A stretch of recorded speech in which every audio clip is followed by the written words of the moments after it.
What's up everyone, my name is Anthony, and in this video I'm going to give you guys a comprehensive market update for the S&P 500 index as well as NASDAQ, and then I'll go into two specific stock picks that were highly requested for technical analysis. So first of all, in the S&P 500, which is reflected by SPY, we have the following wave count being formed, and actually today we did get some very volatile price action. So if we go down to the 3-minute time frame, we can see that we formed this kind of up and down structure. And I'm going to show you in the Discord exactly how we played this. So here we are in a Discord server, and the link to join is down in the description below. And first of all, so yesterday at around 10 p.m., I was doing some pre-market analysis, and we were looking at, if you look at the chart here, we were sitting at this area right here, so 422 on SPY, and I was interested in showing that this area right here, so the 419 buy zone, was a place that we're going to get a strong bounce. And as you can see, when we were opening up, I was updating with the status, and we were still trying to push upwards, but I had a feeling that we were going to go back down to this buy zone and push off of it. So this would have been a really good buying opportunity around that 419, 420 area. So, and as you can see here, we're starting to form this triangle, and then we kind of fall out of it, and then I say that we're going to come down here and then bounce right off. And then that's pretty much, if we look down here, it's exactly what we got. So we got that drop and then that huge pump up. And as you can see in the option plays category over here, so yeah, this bounce that we got here right at the buy zone was really nice. Some really good profits in the Discord today, and definitely looking to keep playing the bullishness on the S&P 500 as well as potentially the tech sector in the future. So yeah, this is what the Discord looks like. Be sure to join if you haven't done so already. Link to join is down in the description below. So now let's revisit the charts and see what's going to happen over the next couple of days or so.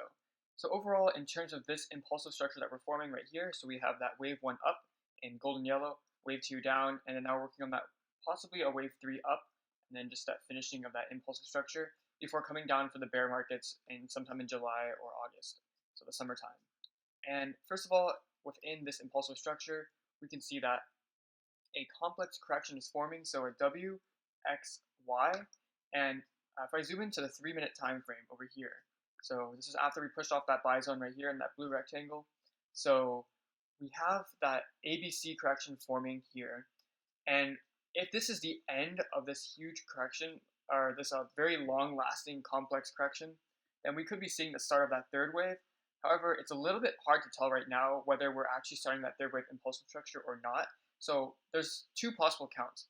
So we could have either this be the Y wave, that ABC, so this is done, and now we're moving on to that impulsive wave 3, or we could have this be the X wave. So let me diagram that out for you right here. So after we topped out here for the X wave, this could form a W, X, Y, like so.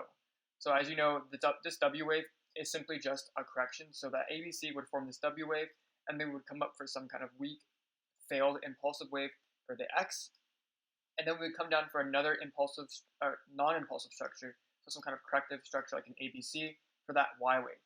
So there is risk around these levels because there's no way to tell whether we're in a failed impulsive wave or not. Typically what you see with complex corrections, especially with this one right here, so that WXY, this Y wave can be pretty long lasting and pretty volatile. And over here, this is definitely sufficient to finish that Y wave. However, I do want to point out that we could see an extension where we have that WXY formation. So the complex correction isn't completely done yet. But in either situation, whether we do have this failed impulse wave and we come down one more time, we're going to push off for that wave 3 impulse structure to 430 and above on SPY. So things are still looking bullish. But in the meantime, I want to just point out that there is some risk at these levels. That's why I did take profits on some of my calls that were signaled in Discord. So that's just an update on SPY. Things looking good so far. Really good push off buy zone. And if we do revisit these areas, we can expect this exact same zone to be levels of support, as well as this trend line right here, this white trend line that's extending. If I zoom out to the 15-minute time frame, so we see it's this kind of like expanding diagonal essentially. This kind of trend line forming. These are just rough guidelines. These trend lines will not necessarily be that supportive, but overall they do have a lot of touches. You can see here some touches right here, right here, right here, and we can expect them to be some expected levels of support if we do come back to revisit these areas. So that's going to be the update on SPY. Still bullish over the next month or so, and definitely when we approach July, that area, especially mid-July, the risks are going to start to be very, very high in terms of coming down for this bear market, as you can see here, to correct that upside from the COVID rally since that drop. So now we're going to move on to the tech sector. So this is the triple Qs, which is reflected by the NASDAQ. And overall, so now we do have some very strong confirmation that we could see an impulsive structure forming to the upside. So overall, we see a 1, 2, 3, 4, 5. This is a possibility. The reason why I'm a little bit hesitant towards calling this as a full-on impulse structure is that if we look at this wave 1 right here, so we dissect this wave 1, it does not really have that clear indicative impulse wave that you would expect to see. So if we try to subdivide it, we could technically do like a 1, 2, 3, 4, 5 structure, something like that. But this, as you can see, this wave 1, 2 is not really as impulsive. It doesn't have that really impulsive structure look. You want to see some sort of like very clear wave 1, 2, and then that 3, 4, 5. We do see that 3, 4, 5 pushing up decently, but I do not see that wave 2 retracement that you would expect to see at the start of an impulse structure. But overall, if you disregard this fact, it does look pretty impulsive, especially with this broader term time frame. So wave 1, 2, 3. So if we do push up for this impulsive wave 3, we could see anywhere from 347 to 355, even 360. That's a target for the wave 3. But this makes sense that we do come up higher on the tech sector because we are also bullish on the S&P 500. And as you know, the tech sector does weigh pretty heavily into the S&P 500. So if we're expecting the tech to go up, we also would expect the S&P 500 to go up and vice versa. So this makes sense that we do see some bullish momentum in the tech sector as well. There is an alternate count, however, that this could be an X wave. So I know it sucks that like complex correction technically always exists as a possibility, but the only reason why I'm mentioning that we could see something like this. So we have some kind of over here, let me get that complex correction. So a W, this could be some X wave, and then we come down for a Y wave, something like that. The reason why I'm only mentioning this as a possibility is because we don't see that really clear impulsive structure forming. When you do wave theory a lot, you kind of, the impulsive structures have that sort of look, and this doesn't, to me, this doesn't really look like it has that look, but it doesn't disqualify it for sure from becoming an impulsive structure. I just want to throw out that there is risk around these levels, because as you can see here, if we take the extension of this length right here, and we drag it down to the bottom, there are Fibonacci, all the extensions over here are right at these levels, so we can expect to come up to them eventually, regardless of whether we're in X wave. If we are in an X wave, this third leg of that, so we have that 1 leg, 2 leg, and then 3 leg upwards for that X wave. These are also levels of targeting for that X wave. So there is upside still left to the triple Qs, but it does get a little bit risky at these levels, just a heads up. So that's the updates on the markets in general for S&P 500 and NASDAQ. Now we'll go over to AMC. So this is the meme stock. And I mentioned this in my past video of a certain wave count. And I do want to throw out some other possibilities because at this point, it is not worth buying into the stock right now because we're sitting at 59.60. And this is my past video. Anything above 50 is really not a good risk to reward in terms of the stock, especially if you're trading options. So if you're thinking about buying options into AMC, I don't think right now is the time to do that because the stock has to significantly go up, maybe like at least 20% for your options to be really profitable, due to the fact that the implied volatility is so high. So these option makers are already expecting the stock to go up significantly, so you have to beat very high expectations in order to make profits. But overall, if we dissect the wave count, we can see some sort of wave 1, 2, 3, 4, 5. Now this is a very clear impulsive structure. As you can see, we have that clear wave 2 dip, clear wave 3 push upwards, very easy wave 4 right here, and then a push upwards for that wave 5. This is what your impulsive structure looks like. And there are basically two possibilities. We could see that this is the top, and this was formed our wave 5 right here. So if I zoom out to the broader wave count over here, so let me go to the 30-minute time frame. So just to recap, we see a 1, 2, 3, 4, and now we're working on this wave 5 up here. And we can obviously subdivide this third wave into its individual parts, but that's not important because we're doing the wave 5.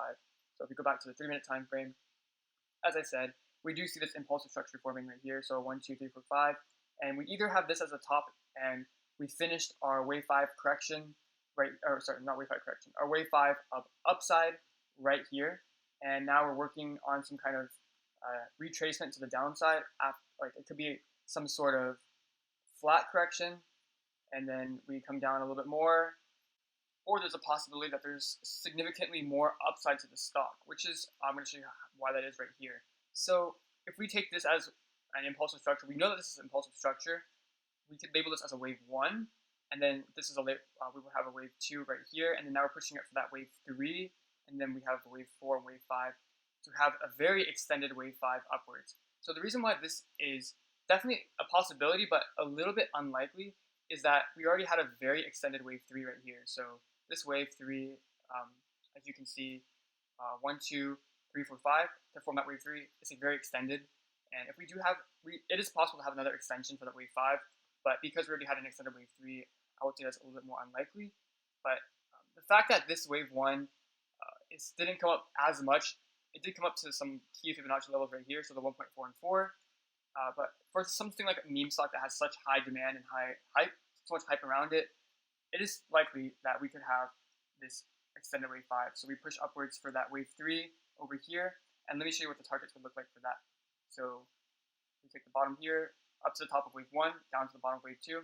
We can see some key levels around these areas. So 76 to 82 for that wave 3, and then likely we would come up to some areas around even like the 90s for a wave 5, a very extended wave 5. Now this is just one possibility. Obviously, I said there is a chance that we could just have top tier. So I'll keep updated with this stock. It's very interesting to watch meme stocks unfold in terms of wave theory because, as you know, these are very unpredictable, and it's really good practice to try to map out these stocks and how they react and follow price action as expected. So I'll keep updates with this in the Discord as well as here in the YouTube. So that's going to be AMC, and next we have UPS. So this is actually a very interesting stock pick. I do see a very safe risk to reward right here. So in terms of the wave counts, we have a 1, 2, 3, 4, and then a 5 coming up. And within this wave 3, we can subdivide it as a 1, 2, 3, 4, 5. So now we're looking to retrace for that wave 4, and this looks like a really good buying opportunity. So as you know, wave 4s like to retrace to anywhere within these levels. So the 50% to 38.2% levels, which happen to be around 188 to 196 on UPS. So we are in areas where there is a bounce highly likely for that wave 5. So we could see some kind of price action like this, where we come down, bounce off, and then push upwards for that wave 5. There is also the chance that we could come down a little bit lower, so that 0.618 level, which is a little bit less common for wave 4s, but it's still definitely valid and definitely a possibility. So we could come down here, and then we would have some kind of mini gap fill. So as you can see, there's a gap right here, and typically for companies that have pretty high buying demand, like UPS, you would see some kind of half gap fill. So it wouldn't come down to fill the entire gap around here at 175-ish. It wouldn't do that whole thing. It would come down halfway, it's like so. So it would come down here at the halfway point and then bounce off.